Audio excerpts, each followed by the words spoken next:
구독자 여러분 안녕하십니까? 어제는 사상 최대급 실적을 냈는데도 주가가 무너졌습니다. 오늘은 그 여진이 끝나기는커녕 코스피가 다시 5% 넘게 급락했습니다. 삼성전자는 또 6%대 약세를 보였고 SK하이닉스까지 동반으로 밀렸습니다. 그런데 더 이상한 장면이 있습니다. 일본 니케이는 크게 무너지지 않았고 홍콩 항색은 오히려 강했습니다. 나스닥 선물도 완전히 무너지는 흐름은 아니었습니다. 그런데 왜 유독 한국 증시만 이렇게 박살났을까요? 외국인이 한국 시장을 완전히 버린 걸까요? 저는 그렇게 보지 않습니다. 지금 시장은 반도체 고점 논란, 중동 리스크, 단일 종목 레버리지 수급, 그리고 AI 주도주 순환매가 한꺼번에 충돌한 겁니다.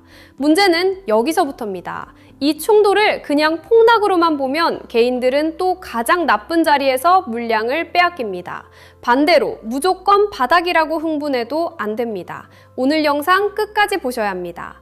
삼성전자는 정말 끝난 종목인지 아니면 시장이 AI 주도권을 다시 가격 매기는 과정에서 마지막으로 개인들의 손을 털어내고 있는 건지 오늘 그 흐름을 정확히 짚어보겠습니다. 먼저 오늘 시장부터 냉정하게 보겠습니다. 코스피는 7,246포인트로 마감했습니다. 하루 만에 5% 넘게 빠졌습니다. 코스닥도 5% 넘게 밀리면서 80 봉선을 내줬습니다. 양시장에서 매도 사이드카가 연이어 발동됐고 투자자들의 피로감은 극에 달했습니다. 삼성전자와 SK하이닉스는 장중에 한때 반등하는 듯 했습니다. 오전에는 시장이 분위기를 돌리는 것처럼 보이기도 했습니다. 하지만 그 반등은 오래가지 못했습니다. 다시 매물이 쏟아졌고 반도체 투톱은 결국 하락 마감했습니다. 여기서 많은 분들이 느끼신 감정은 비슷했을 겁니다. 이제 반도체 끝난 것 아니냐? 실적 발표가 고점 신호였던 것 아니냐? 삼성전자 89조 실적이 마지막 불꽃이었던 것 아니냐? 이런 생각이 들 수밖에 없습니다. 하지만 오늘 장을 그렇게만 보면 너무 표면적으로 보는 겁니다. 오늘 하락은 글로벌 증시가 모두 동시에 무너진 장이 아니었습니다. 한국 시장 안에서 꼬여있던 수급이 과격하게 터진 장에 더 가깝습니다. 삼성전자라는 기업의 본질보다 삼성전자를 둘러싼 시장 구조가 먼저 무너진 겁니다. 이번 급락의 첫 번째 축은 반도체 고점 논란입니다. 삼성전자는 2분기 잠정 실적으로 매출 171조 원, 영업이익 89조 4천억 원을 발표했습니다. 이 정도면 정말 엄청난 숫자입니다. 그런데 주가는 폭락했습니다. 왜 그랬을까요? 시장이 보는 질문이 바뀌었기 때문입니다. 이제 시장은 이번 분기 숫자가 좋았느냐만 보지 않습니다. 3분기와 4분기에도 이익이 더 커질 수 있느냐를 봅니다. 메모리 가격 상승률이 여기서 더 강해질 수 있느냐를 봅니다. AI 투자 사이클이 계속 이어질 수 있느냐를 봅니다. HBM과 AI 메모리에서 삼성전자가 진짜 주도권을 회복할 수 있느냐를 봅니다. 즉, 실적이 나빠서 빠진 게 아닙니다. 너무 좋아진 실적 다음에 더 좋아질 수 있느냐는 질문이 시작된 겁니다. 이게 무서운 겁니다. 개인들은 숫자를 봅니다. 큰손들은 다음 숫자를 봅니다. 개인들은 89조라는 현재 실적에 놀랍니다. 큰손들은 89조 이후에도 이 속도가 유지되는지 계산합니다. 바로 이 차이가 오늘 삼성전자 주주들을 흔들었습니다. 하지만 여기서 한 가지 분명히 해야 합니다. 반도체 고점 논란이 나왔다고 해서 곧바로 반도체 사이클이 끝났다는 뜻은 아닙니다. 지금 시장이 하는 말은 끝났다는 확정 판결이 아닙니다. 시험대에 올랐다는 뜻입니다. 메모리 슈퍼사이클이 단순한 1년짜리 호황인지 아니면 AI 데이터 센터 투자와 장기 공급 계약으로 구조가 바뀌는지 시장이 확인하려는 겁니다. 삼성전자도 마찬가지입니다. 이번 89조 실적은 체력 증명입니다. 하지만 시장은 이제 체력만으로 만족하지 않습니다. 구조 변화를 보여달라고 요구합니다. 디램과 낸드가 좋아지는 건 알겠다. 그럼 HBM과 AI 메모리는 어떠냐? 범용 메모리 가격은 올랐다. 그럼 고부가 제품 비중은 얼마나 커지느냐? 파운드리 부담은 줄어드느냐? AI 인프라 수요가 실제 매출로 얼마나 연결되느냐? 이 질문에 답해야 합니다. 그래서 다음 주 삼성전자에서 중요한 건 단순한 반등 여부가 아닙니다. 시장이 던진 이 질문에 삼성전자가 다시 증거를 내놓을 수 있느냐입니다. 이게 반등의 핵심입니다. 두 번째 축은 AI 순환매입니다. 오늘 시장에서 가장 중요한 단어가 바로 이겁니다. AI가 끝난 게 아니라 AI 안에서 돈이 움직이는 위치가 바뀌고 있다는 겁니다. 그동안 시장의 돈은 반도체에 몰렸습니다. 엔비디아, 마이크론, SK하이닉스, 삼성전자. AI 인프라를 깔기 위해 가장 먼저 필요한 게 반도체였기 때문입니다. GPU가 필요했고, HBM이 필요했고, D램이 필요했고, 낸드와 SSD가 필요했습니다. 그래서 반도체가 먼저 달렸습니다. 그런데 주식시장에서 돈은 한 곳에만 영원히 머무르지 않습니다. 많이 오른 곳에서는 차익을 실현하고 덜 오른 곳으로 옮겨갑니다. 최근 시장에서는 AI 투자금이 반도체에서 하이퍼스케일러와 빅테크로 일부 이동하는 흐름이 나오고 있습니다. 구글, 메타, 아마존, 애플 같은 대형 플랫폼 기업들이 다시 주목받는 이유가 여기에 있습니다. 이걸 AI 붕괴로 볼 수도 있지만 저는 그렇게 보지 않습니다. 오히려 AI 안에서 주도주가 재배치되는 과정에 가깝습니다. 문제는 이 과정에서 가장 많이 오른 반도체가 한번 크게 맞는다는 겁니다. 오늘 삼성전자가 그 충격을 맞았습니다. 이 AI 순환매를 삼성전자 입장에서 어떻게 봐야 할까요? 여기서 개인들이 가장 많이 실수합니다. AI 자금이 빅테크로 간다니까 삼성전자는 끝났다고 생각합니다. 하지만 그렇게 단순하지 않습니다. 빅테크가 다시 오르는 이유가 뭡니까? AI 투자 비용을 감당하고 AI 서비스에서 수익을 낼 수 있다는 기대 때문입니다. 그런데 빅테크가 AI 서비스를 키우려면 결국 무엇이 필요합니까? 데이터 센터가 필요합니다. 서버가 필요합니다. GPU가 필요합니다. 메모리가 필요합니다. 스토리지가 필요합니다. 결국 다시 반도체로 이어집니다. 즉 AI 순환매는 반도체의 끝이 아니라 AI 투자 사이클의 다음 단계일 수 있습니다. 반도체가 먼저 올랐고 이제 빅테크가 따라오고 다시 실제 CAPX와 서버 증설이 확인되면 메모리와 스토리지 수요가 이어지는 구조입니다. 삼성전자가 여기서 완전히 빠져나갈까요? 저는 아니라고 봅니다. 오히려 삼성전자는 AI 인프라 전체를 보는 기업으로 다시 재평가받을 수 있습니다. HBM만 보는 게 아니라 D램, 낸드, 기업용 SSD, 고성능 스토리지까지 봐야 합니다. 마침 삼성전자는 차세대 AI 인프라용 기업용 SSD 양산 소식도 내놨습니다. 이 뉴스는 작아 보이지만 절대 가볍게 볼 일이 아닙니다. AI 데이터 센터는 GPU만으로 돌아가지 않습니다. HBM만으로도 돌아가지 않습니다. 엄청난 데이터를 저장하고 빠르게 읽고 모델 학습에 맞춰 전송하는 고성능 스토리지가 반드시 필요합니다. AI 모델이 커질수록 데이터 이동 속도와 저장 장치의 효율은 더 중요해집니다. 삼성전자가 AI 인프라용 기업용 SSD를 양산한다는 건 삼성전자의 AI 수혜가 메모리 가격 상승 하나에만 묶여있지 않다는 의미입니다. 시장은 지금 HBM만 보고 삼성전자를 의심합니다. 하지만 삼성전자는 D램, 낸드, SSD, 스토리지, 파운드리, 패키징까지 한 회사 안에 들고 있습니다. 물론 모든 사업이 동시에 완벽하다는 뜻은 아닙니다. 파운드리 부담도 있고 HBM 경쟁력 의심도 있습니다. 하지만 그 의심 때문에 삼성전자를 단순한 낙오자로 보는 건 너무 성급합니다. 오히려 의심이 큰 만큼 실제 고객 검증과 양산 뉴스가 쌓이면 재평가 폭이 커질 수 있습니다. 삼성전자는 지금 바로 그 경계선에 있습니다. 세 번째 축은 중동 리스크입니다. 오늘 시장에서는 미-이란 갈등과 호르무즈 해협 불안이 다시 부각됐습니다. 지정학적 리스크는 주식시장의 가장 싫은 변수입니다. 왜냐하면 실적 계산으로 바로 답이 안 나오기 때문입니다. 유가가 튀면 물가 부담이 살아납니다. 물가 부담이 살아나면 금리 인하 기대가 흔들립니다. 금리 부담이 커지면 성장주와 반도체 밸류체인은 압박을 받습니다. 그래서 오늘 시장이 더 겁을 먹은 겁니다. 하지만 여기서도 중요한 구분이 필요합니다. 중동 리스크가 커졌다고 해서 삼성전자의 D램 수요가 하루아침에 사라진 건 아닙니다. AI 서버 발주가 바로 끊긴 것도 아닙니다. HBM과 SSD 수요가 멈춘 것도 아닙니다. 지정학적 리스크는 시장 심리를 강하게 흔듭니다. 하지만 기업의 이익 구조를 바로 무너뜨리는 변수인지 아니면 단기적으로 위험 회피 심리를 키우는 변수인지는 따로 봐야 합니다. 오늘 장은 후자에 가깝습니다. 중동 리스크가 국내 시장에 붙어있던 수급 불안을 더 키웠습니다. 불이 나기 쉬운 곳에 기름을 부은 겁니다. 네 번째 축은 국장 고유의 수급 꼬임입니다. 저는 오늘 급락에서 이 부분이 가장 중요하다고 봅니다. 왜 유독 한국 시장만 이렇게 심하게 밀렸을까요? 일본이 같이 5% 빠진 것도 아니고 홍콩이 같이 무너진 것도 아니고 나스닥 선물이 붕괴된 것도 아닙니다. 그렇다면 한국 시장 안에 다른 문제가 있었다는 뜻입니다. 그 중심에는 반도체 쏠림과 단일 종목, 레버리지 상품이 있습니다. 최근 삼성전자와 SK하이닉스 같은 반도체 대형주에 돈이 너무 많이 몰렸습니다.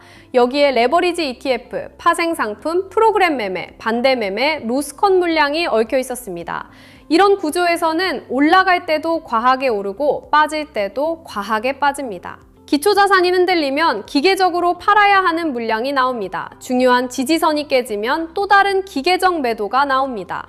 개인들이 공포에 던지면 그 물량이 다시 가격을 밀고 가격이 밀리면 또 다른 매도가 터집니다. 이게 악순환입니다. 오늘 삼성전자 급락은 바로 이 수급 폭주의 한가운데에서 나왔습니다. 기업이 망가져서가 아니라 시장 구조가 한 번에 꼬인 겁니다. 오늘 정말 중요한 반전도 있습니다. 코스피는 크게 빠졌지만 외국인은 오히려 순매수로 돌아섰습니다. 이 장면은 그냥 지나치면 안 됩니다. 개인들은 호가창만 봅니다. 지수가 5% 빠지면 끝났다고 느낍니다. 하지만 큰 돈은 다르게 움직입니다. 공포가 극단으로 커질 때 누가 팔고 누가 받았는지를 봐야 합니다. 오늘 시장에서 개인과 기관은 매도했고 외국인은 매수 우위를 보였습니다. 프로그램 매매도 매수 우위였습니다. 이건 시장이 완전히 버려지는 장과는 결이 다릅니다. 물론 외국인이 하루 순 매수했다고 당장 바닥이라고 단정할 수는 없습니다. 그렇게 단순하게 보면 안 됩니다. 하지만 적어도 외국인이 한국 시장을 무차별적으로 버리고 도망가는 그림만은 아니라는 뜻입니다. 여기서부터 해석이 갈립니다. 개인들은 공포를 봅니다. 큰 돈은 가격을 봅니다. 개인들은 검은 수요일을 봅니다. 큰 돈은 과매도와 밸류에이션을 봅니다. 이 차이를 못 보면 또 당합니다. 오늘 코스피의 선행 PER이 6배 초반까지 내려왔다는 분석도 나왔습니다. 이 정도면 금융위기 때보다도 낮은 수준으로 언급될 만큼 극단적인 밸류에이션 구간입니다. 물론 PER이 낮다고 무조건 바닥이라는 뜻은 아닙니다. 이익 추정치가 크게 내려가면 PER은 착시가 될 수 있습니다.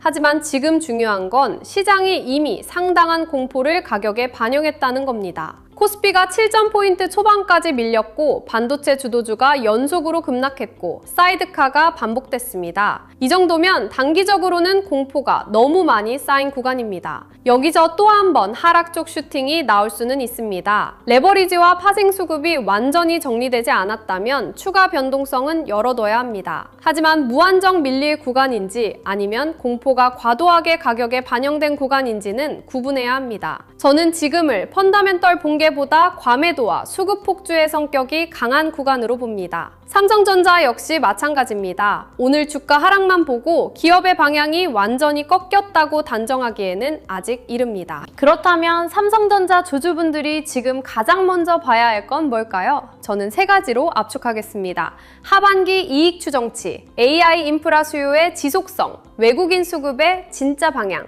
이 세 가지입니다. 먼저 하반기 이익 추정치가 흔들리는지 봐야 합니다. 삼성전자 2분기 실적은 이미 나왔습니다. 이제 시장은 3분기와 4분기를 봅니다. 증권사들이 삼성전자 이익 전망을 올리는지 낮추는지 유지하는지가 중요합니다.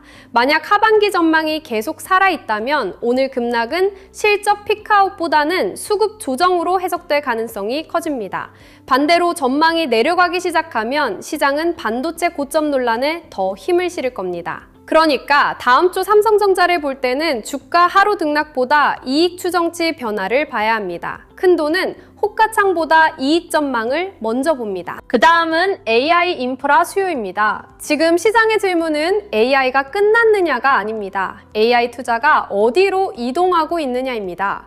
반도체에서 빅테크로 돈이 옮겨가는 순환매가 나와도 빅테크의 AI 투자가 계속된다면 삼성전자의 수요는 사라지지 않습니다. 오히려 시간이 지나면서 다시 메모리와 스토리지 수요로 돌아올 수 있습니다. 그래서 삼성전자는 HBM만 볼 게 아닙니다. D램 가격, 낸드 가격, 기업용 SSD, AI 서버용 스토리지, 고부가 제품 비중, 이 모든 걸 같이 봐야 합니다. 삼성전자가 AI 인프라 전체에서 돈을 벌 수 있는 구조를 보여준다면 시장은 다시 삼성전자를 볼 수밖에 없습니다. 여기서 HBM 고객 검증과 AI용 SSD 양산 뉴스가 중요해집니다. 말뿐인 기대가 아니라 실제 제품과 고객으로 이어져야 합니다. 그 신호가 쌓이면 지금의 의심은 나중에 반등 연료가 됩니다. 마지막은 외국인 수급입니다. 오늘 외국인이 순매수로 돌아섰다는 점은 중요합니다. 다만 하루만 보고 흥분하면 안 됩니다. 진짜 중요한 건 지속성입니다. 다음 거래일에도 외국인 매도 강도가 줄어드는지, 삼성전자에서 다시 저가 매수성 수급이 붙는지, SK하이닉스와 비교했을 때 삼성전자의 상대 강도가 개선되는지, 프로그램 매매가 계속 매수 우위를 보이는지 이걸 봐야 합니다. 외국인이 하루 사고 다음날 다시 던지면 단기 반등에 그칠 수 있습니다. 하지만 외국인이 연속으로 매도 강도를 줄이고 삼성전자를 다시 받기 시작하면 이야기가 달라집니다. 그때는 공포당 속에서 큰돈이 가격을 다시 만들고 있다는 신호가 됩니다. 개인들은 늘 뉴스가 좋아진 뒤에 안심합니다. 하지만 큰돈은 뉴스가 좋아지기 전에 움직입니다. 그 차이가 수익률을 갈라놓습니다. 이제 삼성전자의 예상 시나리오를 보겠습니다. 가장 좋은 시나리오는 급락 이후 빠르게 수급이 진정되는 그림입니다. 외국인 매도가 둔화되고 프로그램 매수세가 이어지고 삼성전자가 전일 저점을 다시 깨지 않는 흐름입니다. 여기에 미국 반도체주가 낙폭을 줄이고 AI 인프라 관련 뉴스가 이어지면 삼성전자는 다시 시장의 중심으로 들어올 수 있습니다. 이 경우 오늘 급락은 실적 붕괴가 아니라 과도한 매물 소화로 해석됩니다. 삼성전자는 89조 실적이라는 체력을 이미 보여줬습니다. 시장은 흔들렸지만 시간이 지나며 결국 이익 체력을 다시 가격에 반영할 수 있습니다. 이 시나리오에서는 성급하게 던진 투자자들이 가장 아쉬워집니다. 왜냐하면 주도주는 가장 무서운 자리에서 손바뀜이 일어난 뒤 다시 움직이는 경우가 많기 때문입니다. 삼성전자가 그런 그림으로 갈 수 있는지 다음 주 초반 수급이 말해줄 겁니다. 기본 시나리오는 며칠간의 지루한 변동성 소화입니다. 저는 이 가능성도 높게 봅니다. 오늘 같은 급락은 하루 만에 끝나기 어렵습니다. 투자자들의 머릿속에는 공포가 남아 있습니다. 반등하면 또 빠질 것 같아서 팔고 하락하면 더 무너질 것 같아서 투매합니다. 이 심리가 며칠 동안 시장을 흔들 수 있습니다. 삼성전자도 바로 V자로 올라가기보다는 일정 구간에서 매물을 소화할 수 있습니다. 이 시나리오에서는 조급함이 가장 위험합니다. 하루 반등했다고 흥분할 필요도 없고 하루 더 밀렸다고 끝났다고 볼 필요도 없습니다. 중요한 건 저점을 지키는지, 거래대금이 줄면서 매도 압력이 약해지는지, 외국인 수급이 더 나빠지지 않는지입니다. 삼성전자가 조용히 버티는 힘을 보여준다면 그 자체가 다음 반등의 준비 과정이 될 수 있습니다. 주도주는 늘 큰 양봉만으로 돌아오지 않습니다. 때로는 지루한 횡보 속에서 다시 힘을 모읍니다. 조심해야 할 시나리오도 있습니다. 중동 리스크가 더 커지고 유가가 다시 튀고 미국 반도체주가 추가로 무너지며 삼성전자가 전일 저점을 다시 깨는 경우입니다. 이때는 단기적으로 방어가 필요합니다. 좋은 종목도 시장 전체 수급 폭주를 이길 수는 없습니다. 특히 단일 종목 레버리지와 파생 수급이 다시 꼬이면 삼성전자는 한 번 더 과격하게 흔들릴 수 있습니다. 이 경우에는 무리한 물타기를 조심해야 합니다. 삼성전자가 좋은 회사라는 사실과 지금 당장 아무 가격에서나 더 사도 된다는 말은 다릅니다. 좋은 회사도 잘못된 타이밍에 무리하게 사면 계좌가 오래 묶입니다. 추가 하락 시나리오에서는 핵심 물량과 단기 물량을 나눠야 합니다. 장기 핵심 물량은 이익 경로와 AI 수요를 기준으로 봅니다. 하지만 단기 매매 물량은 수급 기준이 무너지면 줄여야 합니다. 전부 팔거나 전부 버티는 식의 대응은 위험합니다. 보유자분들은 지금 가장 먼저 물량을 나누셔야 합니다. 삼성전자를 장기 핵심 보유로 들고 있는 물량과 단기 반등을 노리고 들어간 물량은 다르게 봐야 합니다. 핵심 물량은 공포에 흔들리면 안 됩니다. 삼성전자의 89조 실적은 분명한 체력입니다. AI 인프라 수요가 하루아침에 끝났다는 증거도 없습니다. 메모리 업황이 완전히 꺾였다는 숫자도 아직 확인되지 않았습니다. 이런 상황에서 핵심 물량을 검은 수요일의 공포에 던지는 건 위험합니다. 하지만 단기 물량은 냉정해야 합니다. 반등할 때 거래대금이 약하고 외국인 수급이 다시 나빠지고 삼성전자가 SK하이닉스보다 계속 약하게 움직인다면 단기 물량은 줄일 수 있습니다. 핵심은 삼성전자를 믿느냐 안 믿느냐가 아닙니다. 내가 들고 있는 물량이 어떤 목적의 물량인지 아는 겁니다. 그걸 모르면 주가가 흔들릴 때마다 마음도 같이 흔들립니다. 신규 진입을 고민하는 분들은 절대 한 번에 들어가면 안 됩니다. 오늘 같은 장은 싸 보입니다. 그런데 바로 그 싸 보인다는 느낌이 함정이 될 수 있습니다. 급락 직후에는 반등도 거칠고 재하락도 거칩니다. 시장이 아직 안정되지 않은 상태에서 한 번에 들어가면 멘탈이 먼저 무너집니다. 삼성전자를 신규로 보려는 분들은 분할이 맞습니다. 첫 진입은 공포가 과도하게 눌렸을 때 소량, 두 번째는 저점을 다시 깨지 않고 버티는 걸 확인했을 때, 세 번째는 외국인 수급과 거래대금이 붙으며 반등이 추세로 바뀔 때, 이렇게 나눠야 합니다. 지금은 싸다는 이유만으로 사는 장이 아닙니다. 시장이 다시 삼성전자를 보기 시작하는 신호를 확인하고 들어가야 하는 장입니다.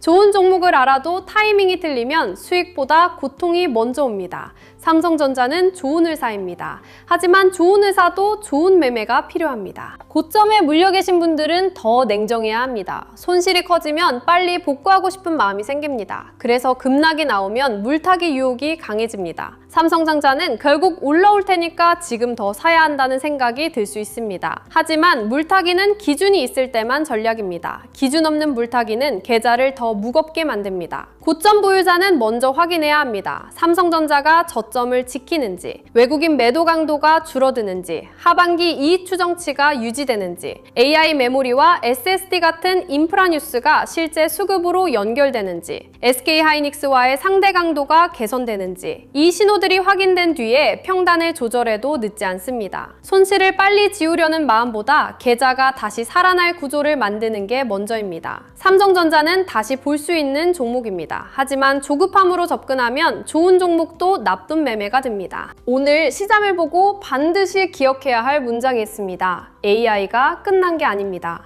AI 안에서 돈의 순서가 바뀌고 있습니다. 반도체에서 빅테크로, 다시 빅테크의 CAPEX에서 메모리와 스토리지로 돈은 이렇게 순환합니다. 삼성전자가 여기서 완전히 탈락한 게 아니라면 오늘의 급락은 끝이 아니라 시험대입니다. 물론 시험대에 오른 종목은 흔들립니다. 삼성전자도 흔들립니다. HBM 의심도 받고 파운드리 부담도 받고 반도체 고점 논란도 맞습니다. 하지만 삼성전자가 89조 실적을 냈고 AI 인프라용 제품을 확대하고 있으며 메모리 슈퍼사이클의 중심에 있다는 사실까지 사라진 건 아닙니다. 지금은 공포에 묻힐 신호를 골라내야 할 때입니다. 주가가 빠졌다는 사실만 보면 늦습니다.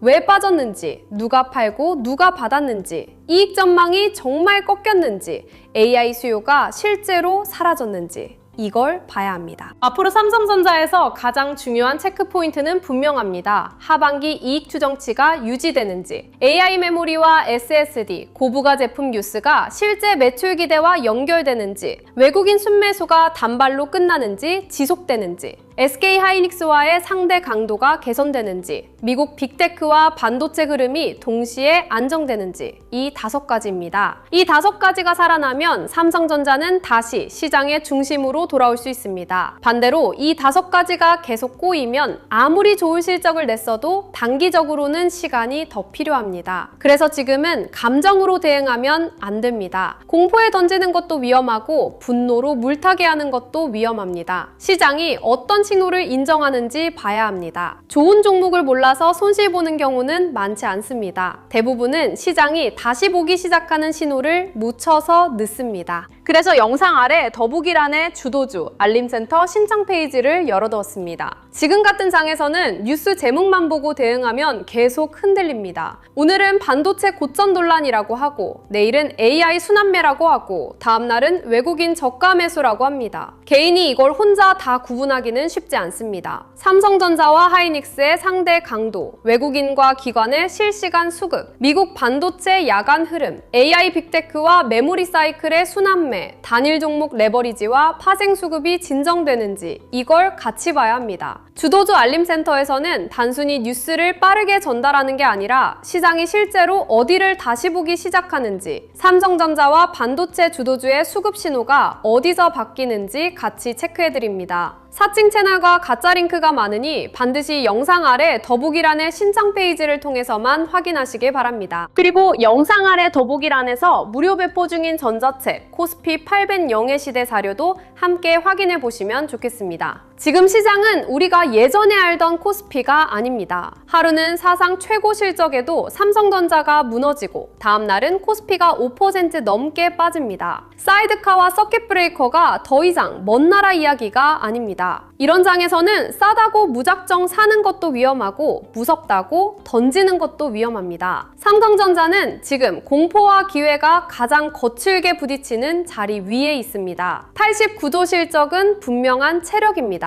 하지만 시장은 이제 그 다음을 요구하고 있습니다. AI 순환매 속에서 삼성전자가 다시 중심으로 들어올 수 있는지 이 신호를 보셔야 합니다. 눈앞의 호가창은 거칠게 흔들려도 돈의 방향은 결국 드러납니다. 그 방향을 늦게 보면 좋은 종목을 알고도 늦습니다. 여러분의 현명한 판단과 성공적인 투자를 진심으로 응원합니다. 오늘도 끝까지 시청해주셔서 감사합니다. 성공